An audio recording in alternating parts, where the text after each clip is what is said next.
Agatha கிறிஸ்டியின் tick tick tick tick. அத்தியாயம் 18. ஜிம்மியின் சாகசங்கள். இங்கு நாம் கதையை 3 கூறுகளாக பிரித்து கொள்ள வேண்டியிருக்கின்றது. அன்றைய இரவு வீர தீர சாகசங்கள் நிறைந்த ஒன்றாகவே போனது. இதில் சம்பந்தப்பட்டிருந்த மூவரும் அவரவர் கோணங்களில் இரவை கையாண்டார்கள். பில்லுடன் கடைசியாய் குட் நைட் பகிர்ந்து கொண்டு விடைபெற்ற இனிமையான கட்டிலங்காலை மிஸ்டர் ஜிம்மி தேசிகருடன் இதை நாம் துவங்குவோம். ராக்காவலை எதிர்கொள்ள ஜிம்மி மட்டும் தனித்து விடப்பட்டான். மேற்கு பகுதியின் கடைசி அறையில் சர் ஸ்டான்லி டிக்பி தங்கியிருந்தார். அதன் ஒரு பக்கத்தில் குளியலறையும் மறுபக்கத்தில் அங்கிருந்த ஒரு சிறு அறைக்கு வழி பண்ணி தரும் கதவொன்றும் இருந்தன. அந்த அறையிலிருந்தான் மிஸ்டர் டெரன்ஸ் ஓரூர்கி இருந்தார். இந்த 3 அறைகளில் தத்தம் கதவுகளும் ஒரு சிறு தாழ்வாரத்துக்கு வழிவிடும்படி அமைந்திருந்தன. ஆக இவ்வறைகளை கவனிக்கும் காவலனுக்கு மிகவும் சிம்பிளான வேலையாகத்தான் இருந்தது. இந்த தாழ்வாரத்தின் கோடியில் இருந்த ஒரு ஓக் மரத்தால் ஆன பீரோவின் நிழல் மறைவில் உட்கார்ந்து கொண்டால் போதும். இது இருப்பது தெரியாமல், ஆனால் 3 அறைகளின் கதவுகளையும் ஸ்பஷ்டமாக பார்க்கும்படி அமைந்தது.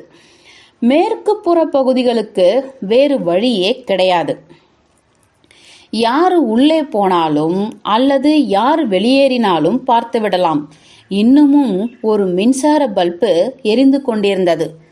ஜிம்மி கால்களை நீட்டிக்கொண்டு படுத்த வாக்கில் தன்னைத்தானே வசதியாக்கி அமர்ந்து கொண்டான். பையுக்குள் பிஸ்டல் தயாராக காத்திருந்தது. அவனுடைய கைகடிகாரத்தை பார்த்தான். நடு இரவு 12:40. எல்லோரும் படுக்க போய் ஜஸ்ட் 1 மணி நேரமே ஆகியிருந்த நேரம். நிர்சலனத்தை ஒரு குண்டூசி முனை ஓசை கூட சிதைக்கவில்லை. எங்கோ ஓடிக்கொண்டிருந்த கடிகார டிக் டிக் மட்டும் வந்து கொண்டிருந்தது. அந்த ஓசையை ஏனோ ஜிம்மி அதிகம் பொருட்படுத்தவில்லை. ஆனால் அது சில விஷயங்களை நினைவூட்டியது. கெரால் வேட், மேலும் அலமாரியில் டிக் டிக் பண்ணி கொண்டிருந்த அந்த 7 அலார கடிகாரங்கள். யார் அங்கே அவற்றை அடுக்கி வைத்தது? மேலும் ஏன்? அவன் நடுங்கினான். இது ஒரு பேஜாரான பொழுதாய் ஆனது. காத்திருப்பது, ஆன்மீக அறையில் நடைபெறும் அருள்வாக்கு காட்சி போல என்று இதை எண்ணாமல் அவனால் இருக்க முடியவில்லை. இருட்டுக்குள் ஒருத்தன் நடுநிசையில் ஓசை ஏதுமின்றி அந்நியனாய் உட்கார்ந்திருக்கும் பொழுது அவனது அத்தனை அவயங்களும் வேலை செய்கின்றன. சிறு ஓசைக்கும் கூட எழுந்து பாய தயாராய் வரிசையாக வரும் அவலட்சணமான எண்ணங்கள் வேறு. ராணே தேவராக்ஸ், மேலும் கெரிவேட் இருவரும் இளைஞர்கள். முழுக்கவும் பூரிப்பும் இளமையும் தெரித்தவர்கள், சாதாரணமானவர்கள், ஜாலியானவர்கள், ஈர்ப்பவர்கள். ஆனால் இப்பொழுது அவர்கள் எங்கே? பூமிக்கடியில் புழுக்கள் நெளிந்து மேய. யார் இப்படிப்பட்ட தாள முடியாத எண்ணங்களை கொண்டு வந்து மூளைக்குள் இப்பொழுது கொட்டுவது? மறுபடியும் கைகடிகாரத்தை பார்த்தான் அவன். 12:40 தான். எப்படி நேரம் நின்று கொண்டே இருக்கின்றது? அசாதாரண பெண் பண்டில். 7 டைல்ஸ் பகுதிக்கே போய் தங்கி வரும் தைரியமும் துணிச்சலும் கொண்ட ஆக்கம். இப்படி ஒரு ஆரம்பத்தை ஏற்படுத்தி தர ஏன் இவனால் ஆகாமல் போனது? ஏனெனில் இது ஒரு கோமாளித்தனமான செயலாக இவனுக்கு பட்டிருக்க வேண்டும். எண் 7. யார் அந்த நம்பர் 7? இந்த நிமிடத்தில் இதே வீட்டில் இருக்கும் ஒரு நபராய் அவன் இருக்கலாமோ? வேலைக்காரன் போல் மாறுவேடம் பூண்டு கொண்டு வந்திருக்கும் விருந்தாளிகளில் ஒருத்தனாக அவன் இருக்க வாய்ப்பில்லை. இல்லையே, நோ, இது அசாதாரணம், அசாத்தியம். கொட்டாவி விட்டான். இந்நிலையில் தூங்க உணர்வது விசித்திரம். மறுபடியும் கைகடிகாரத்தை பார்த்தான். 2 அடிக்க 10 நிமிடம். நேரம் நகரத் துவங்கியது. பிறகு ஒரு கட்டத்தில் திடீரென்று மூச்சடைக்க முன்னுக்கு வளைந்து வந்த அவன் கவனித்தான். எதையோ ஜிம்மி இப்பொழுது கேட்டான். நிமிடங்கள் கடந்தன.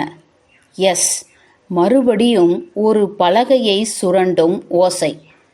இதோ மறுபடியும் அதே மெதுவாக மிருதுவான கீறல், முறிவதைப் போல. யாரோ நீர் போல வழுக்கியபடி வீட்டுக்குள் நகர்ந்து கொண்டிருக்கிறார்கள். ஓசை எழுப்பாது ஜிம்மி குதித்தெழுந்தான். படிக்கட்டுகளின் ஆரம்பம் வரை நழுவலாய் நடந்து வந்து நின்றான். அனைத்தும் கீழே முழு அமைதியில் இருப்பதாய் பட்டது. இருந்த போதிலும் இந்த மெலிசான ஓசையை கேட்டதில் நிச்சயமாய் இருந்தான் ஜிம்மி. இது கற்பனை கிடையாது. ஜாக்கிரதையாகவும் மிக மிக ஓசையற்றும் மாடிப்படிகளை இறங்க ஆரம்பித்தான் ஜிம்மி. கையில் பிஸ்டல். இயக்கும் துரிதத்தோடு. கீழிருந்த பெரிய ஹாலில் துளி ஓசை இல்லை. ஆயினும் கீழே இருந்து தான் அந்த ரகசியமான ஓசை வந்ததென்று ஜிம்மி முடிவெடுத்திருந்ததால் அது இங்கிருக்கும் லைப்ரரியிலிருந்து வந்திருக்க வேண்டும் என முடிவெடுத்து கொண்டான். அவன் கதவு வரை வழுக்கிப் போனான். காது கொடுத்து கேட்டான். ஆனால் எவ்வித அரவமும் இல்லை. பிறகு திடீரென்று அதிரடியாய் அதன் கதவை திறந்து விளக்குகளுக்கு ஒளி தந்தான். நத்திங். அந்த விசாலமான அறை விளக்கொளியின் வெள்ளத்தால் பிரகாசம் கண்டது. ஆனால் அது காலி. லைப்ரரி. அந்த பக்கத்திலிருந்து டெரஸுக்கு வழி பண்ணி தந்த 3 கம்பிகளற்ற பிரெஞ்சு ஜன்னல்கள் கொண்ட ஒரு விசாலமான அறை. ஜிம்மி அறைக்கு குறுக்காக பறந்தான். ஒரு ஜன்னல் தாழிடப்படவில்லை. அதனை திறந்த அவன் டெரஸுக்குள் இறங்கியும் விட்டான். இந்த மூலையிலிருந்து அந்த மூலை வரை கண்களை ஓட்டினான். நத்திங். ஒன்னும் தப்பாவே படலையே என முணுமுணுத்து கொண்டான். இருந்தாலும் சில நிமிடங்கள் சிந்தனையில் தன்னை இழுந்து நின்று கொண்டிருந்தான் அவன். பிறகு மீண்டும் லைப்ரரிக்குள் நுழைந்தான். குறுக்கே நடந்து கதவினை அடைந்து அதை பூட்டி சாவியை தனது பாக்கெட்டுக்குள் நழுவவிட்டான். விளக்கினை அணைத்தான். அப்படியே மீண்டும் சற்று நேரம் நின்று போனான்.